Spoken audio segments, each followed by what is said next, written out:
Benyamin Netanyahou demande de nouveau le départ des casques bleus du Liban, mais l'ONU affirme que la finule va conserver ses positions dans le pays. L'Union européenne va adopter de nouvelles sanctions contre l'Iran. Téhéran est accusé d'avoir livré des missiles et des drones à la Russie pour la guerre en Ukraine. Bruxelles ouvre les négociations d'adhésion pour l'Albanie. Tirana avait déposé sa demande à rejoindre l'Union en 2009.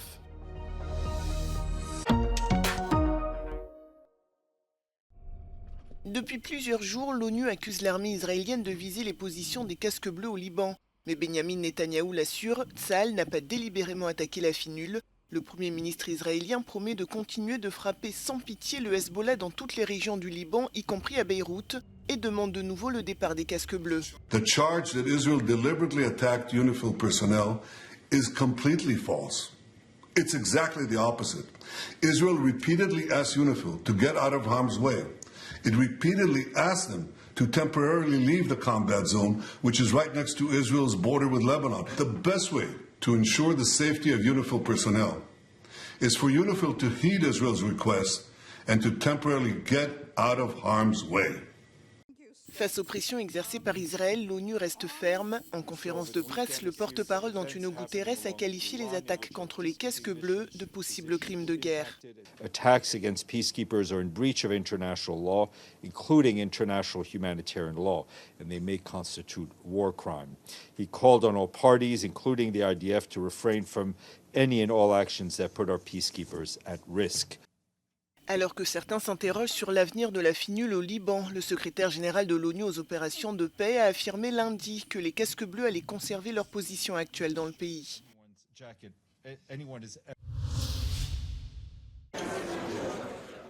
Réunis ce lundi au Luxembourg, les ministres des Affaires étrangères de l'Union européenne ont décidé d'adopter de nouvelles sanctions contre l'Iran. Téhéran est accusé d'avoir livré des armes à la Russie pour la guerre en Ukraine. Au total, l'UE va sanctionner 14 personnes et entités, comme la compagnie aérienne Iran Air, accusée d'avoir facilité la livraison de missiles balistiques à Moscou, ou encore le vice-ministre iranien de la Défense et de hauts responsables militaires. Alors que la question d'Israël et le conflit au Proche-Orient divisent les 27, pour le chef de la diplomatie européenne, l'UE ne doit pas fuir ses responsabilités. We should also be clear-eyed about what the Israeli leadership is doing. And what looks like a full determination to pursue its military objectives at a high cost. Plusieurs pays européens comme la France, l'Allemagne, l'Italie et le Royaume-Uni ont condamné les menaces de l'armée israélienne contre la finule au Liban. De son côté, Benyamin Netanyahou a promis de continuer de frapper sans pitié le Hezbollah dans toutes les régions du pays, y compris Beyrouth. Alors que certains pays craignent une escalade régionale du conflit, le Premier ministre israélien a également mis en garde l'Iran dans un communiqué publié ce mardi. Depuis des mois, l'Espagne et l'Irlande souhaitent la suspension de l'accord commercial entre l'UE et Israël, une position réitérée par Pedro Sánchez ce lundi et à laquelle Josep Borrell semble favorable. Des exercices militaires dans le nord de la Pologne, à quelques kilomètres de la frontière avec le Bélarus et de l'enclave russe de Kaliningrad, et ce en présence du Premier ministre polonais. Le projet, baptisé Bouclier Est, vise à renforcer la frontière du pays face à un afflux de migrants qui, selon Varsovie, serait organisé par le Bélarus et la Russie.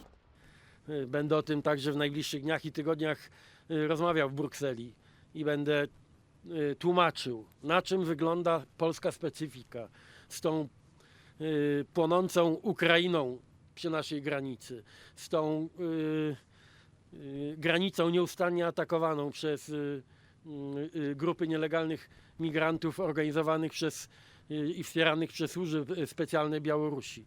I z granicą rosyjską tutaj niedaleko Okręgu Królewieckiego, gdzie wiadomo w sytuacji zagrożenia agresją rosyjską, to tutaj będzie także potrzeba tej skutecznej obrony.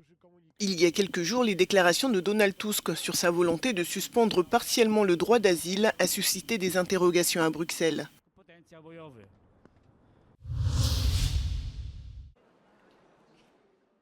Selon les services allemands de renseignement, en 2030, la Russie sera en mesure de mener une attaque contre l'OTAN. Le chef des espions allemands, Bruno Kahl, considère qu'un conflit militaire avec l'OTAN devient une option pour la Russie. À ses yeux, la menace russe est devenue un véritable ouragan. Ob wir wollen oder nicht, wir stehen in einer direkten Auseinandersetzung mit Russland und die Feinderklärung hat Putin längst gegenüber uns vorgenommen. Pour Berlin, le Kremlin serait en train de tester les lignes rouges de l'Occident et préparerait une escalade en matière d'action hybride et secrète. L'Allemagne a été secouée ces derniers temps par plusieurs affaires de sabotage et d'espionnage présumées au profit de la Russie. Moscou cherchera à fragiliser le soutien de Berlin à Kiev et à obtenir des informations sur les livraisons d'armes allemandes à l'Ukraine. « 15 ans après avoir déposé sa demande, l'Albanie vient d'ouvrir ce mardi le premier chapitre des négociations en vue de son adhésion à l'Union européenne. Tirana avait déposé sa candidature en 2009 et obtenu le statut de candidat en 2013. Le Premier ministre albanais Edi Rama a pour objectif de siéger à la table du Conseil européen d'ici 2030. It's our aim to complete this process within this decade and be ready to knock at the door of the European Council as a member state. And this, of course, is very ambitious. It takes a very, very large volume of work. L'Albanie doit maintenant négocier les réformes que le pays doit poursuivre pour se conformer à la législation de l'Union européenne. Il s'agit notamment pour Bruxelles de s'assurer que l'Albanie s'aligne sur les principes fondamentaux européens en termes de droits de l'homme et de fonctionnement des institutions démocratiques. And the merits are here.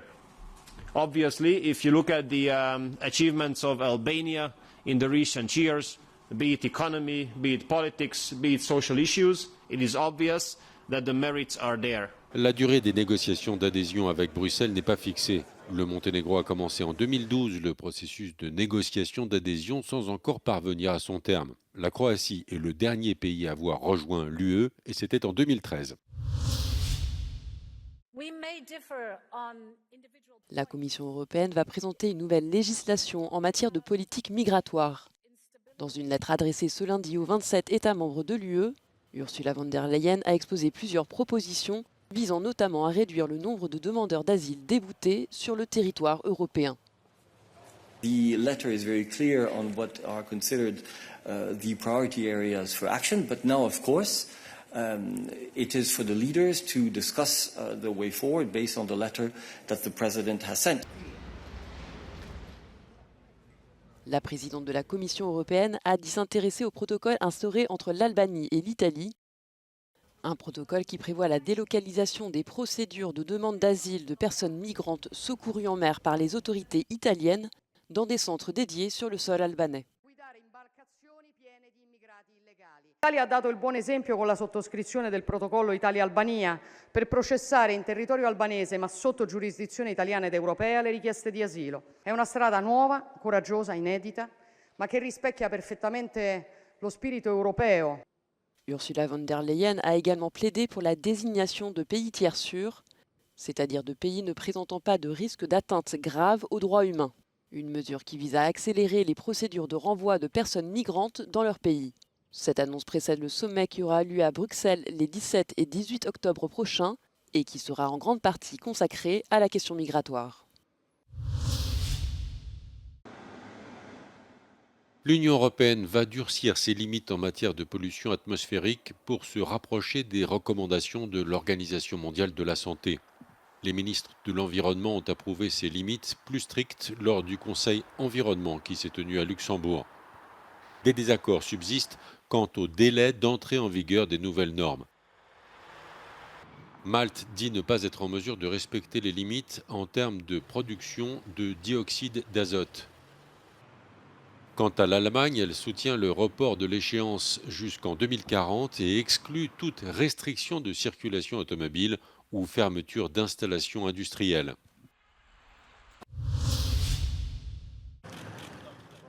Le roi Philippe et la reine Mathilde de Belgique sont en visite d'État de 3 jours en France. Cette visite fait suite à une invitation du président français Emmanuel Macron.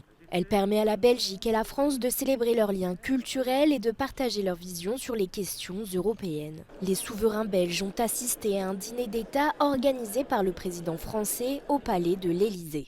Dans cet esprit d'amitié, je vous invite Mesdames et messieurs, à lever vos verres à la santé du président et de Madame Macron.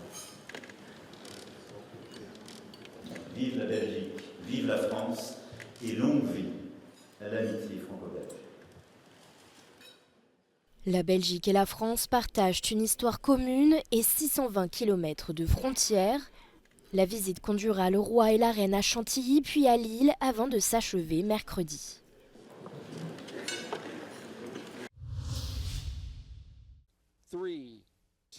Décollage réussi pour Europa Clipper. C'est la plus grosse sonde jamais conçue et le vaisseau spatial est baptisé du nom d'Europe, qui est un des satellites de Jupiter. Clipper Europa a pour mission d'aller survoler Europe pour vérifier que les conditions de vie y sont réunies. La NASA pense qu'Europe pourrait être habitable aujourd'hui.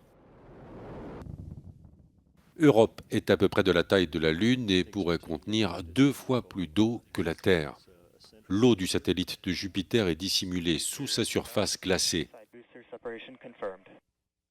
La sonde de l'agence américaine doit déterminer la profondeur de l'océan souterrain, son taux de salinité et trouver si l'eau remonte par endroits à la surface. Le voyage de Clipper Europa va durer 5 ans et demi et une fois arrivée, la sonde effectuera 49 vols au-dessus de la surface du satellite de Jupiter. 4000 personnes ont travaillé sur ce projet à plus de 5 milliards d'euros. Fairing has separated.